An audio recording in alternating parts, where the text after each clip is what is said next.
The Chancellor says her economic plans are working. For whom?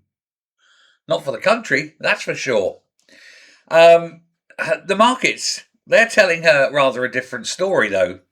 Rachel Reeves delivered her spring statement today, and again, this is against a backdrop, I suppose, of tumbling stocks, soaring gas prices, and escalating conflict in the Middle East. Now, Reeves insisted she has the right economic plan for Britain, which is news to Britain because most people don't think she's got a plan at all. Certainly not the right one. She pointed to falling inflation. Wait till next week. Lower interest rate expectations. Not anymore. That's gone. Borrowing 18 billion lower than forecast in the autumn. That went today. With the rise of the gilts, that 18 billion has been more than wiped out. And households projected to be £1,000 better off by the end of the Parliament. Yeah, that ain't going to happen either. Not with the inflation about to go through the roof. But the Office for Budget Responsibility downgraded everything. Downgraded growth, said there's not likely to be any interest rate cuts, said inflation is expected to rise, and that people will be worse off. So basically, she sat there and said four things, and the OBR has contradicted each and every one of them and said no, no, no, and no. Who do you believe? A woman who lies on her CV or the OBR? I'm not saying the OBR is good, but they're better than her. Now, the updated projections I've mentioned before: 2026, 1.1%. 2027, 1.6%, 2028, 1.6%, 2029, 1.5%. This is growth in a year.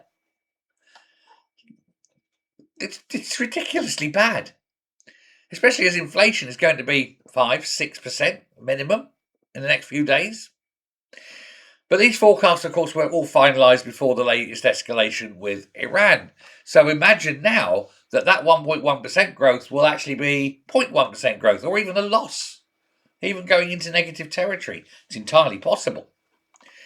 Then there's the FTSE. The FTSE sank 1.2% yesterday, wiping billions off the thing, and was down at 2.7% down today at one point. Did rally back a little bit, but very little. And in total, it's lost £111 billion. This is a woman who's got a plan and it's working, apparently. But what's even worse, of course, is oil and gas prices. Brent crude is back above $80 a barrel. European gas prices are up more than 20%, and gas prices up nearly 100% in total in 2 days. But this is a woman with a plan, so be okay, won't it? Now, fears intensified after reports that Iran blocked the Strait of Hormuz and Qatar halted LNG production. This was following the drone strikes. And analysts warned that the energy price will rise again. And they're saying they may have to raise the price cap to above £2,500 in summer. Unheard of amounts.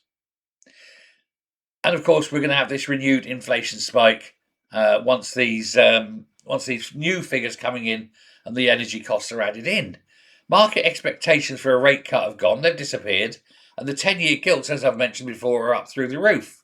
They're heading for 4.5%. This is the sort of rates you give to countries you don't think are going to pay it back. But she says, in her little imagination, that the fundamentals are improving. Clearly, the woman has no grasp on what's happening. Mind the gap between reality and what's going on in her warped mind. I mean, she can talk the talk. She certainly can't walk the walk. And investors are reacting fast. They're pulling their money out. Everything is dropping. And nobody has any faith in Britain anymore. Not while she's sitting in number 10, screwing everything up. Let me know what you think. Thanks a lot. Bye.